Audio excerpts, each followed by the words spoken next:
Hello everyone, this is Al-Fadi and I'd like to welcome you to a continuation of this series about Islam and atheism. And today we are going to take another look at one of the moral actions of the Prophet of Islam. With me here in studio as always, Dr. David Wood to explore this. Welcome back, brother. Good to be here, Al. What is the topic of today? Torture. Torture. As in torturing people? As in torturing people. Torture. Okay. Is it right or is it wrong? Well, let's find out. Yeah, well, I mean, there could be some debate, like if you catch a terrorist who he's planted a nuclear bomb and it's about to kill millions of people or something like that. Do you torture him to find out, how to stop it or something like that? I think that's a legitimate discussion that people could have. But if you were to say, should you torture someone to find out where he's hidden money? Should you torture someone to get some money out of him? As in robbery, right? Yeah, I think most people would say, no, you shouldn't be torturing people to get money out of them. Well, guess who did have someone tortured to get some money out of him? Wow, I don't want to guess. Is it Muhammad? Yeah, Again? Unfortunately, it's Muhammad. It's always Muhammad. It's always Muhammad. All right, let's go ahead and look at the passage and see what I'm talking about. This is Ibn Ishaq, page 515. Kinana al-Rabi, who had the custody of the treasure of Banu Nadir, was brought to the apostle who asked him about it. He denied that he knew where it was. So basically, Muslims conquered this tribe of Jews, and they know that this guy knows where some treasure is hid. So he denied that he knew where it was. A Jew came to the apostle and said that he had seen Kinana going around a certain ruin every morning early. When the apostle said to Kinana, "Do you know that if we find you have it? Do you know that if we find you have it, I shall kill you?" He said, "Yes." The apostle gave orders that the ruin was to be excavated and some of the treasure was found. So this guy was lying, saying he didn't know where the treasure was. They found some of the treasure. When he asked him about the rest, he refused to produce it.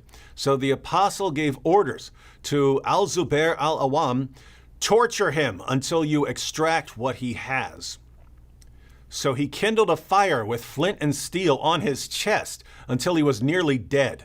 Then the apostle delivered him to Muhammad bin Maslama, and he struck off his head in revenge for his brother Mahmud, who had died.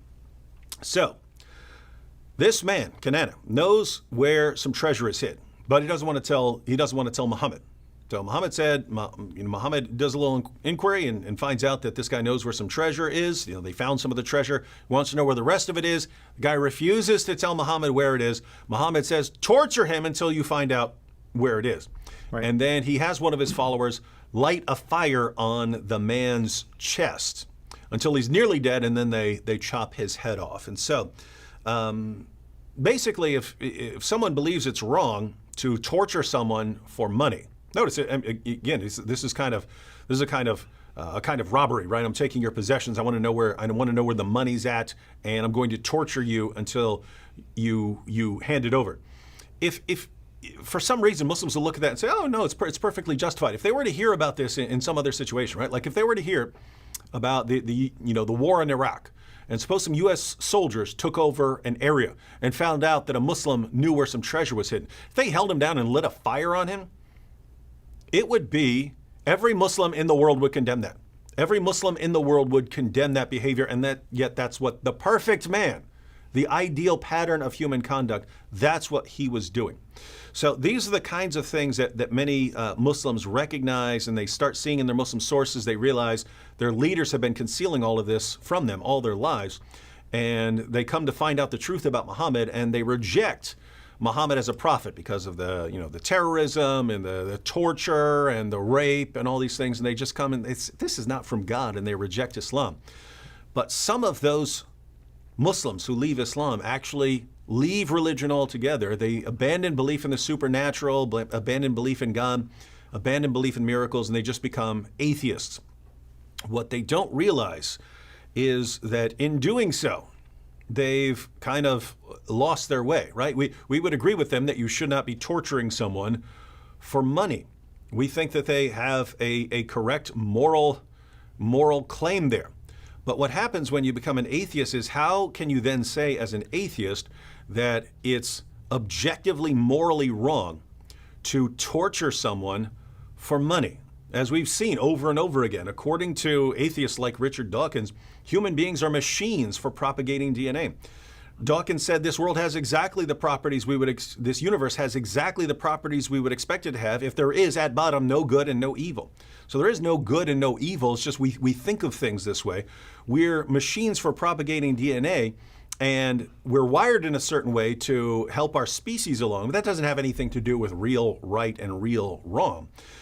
So if you go to the time of Muhammad, he viewed it as perfectly normal and okay to torture someone for money. To extract money, basically, from them. If you, as an atheist today, believe that it's wrong and immoral, how do you say, on what basis do you say, me, in my culture, I'm correct, and Muhammad and his culture, they were wrong? On what basis do you say that? All you can say is, well, that's how I feel, or that's what my society teaches.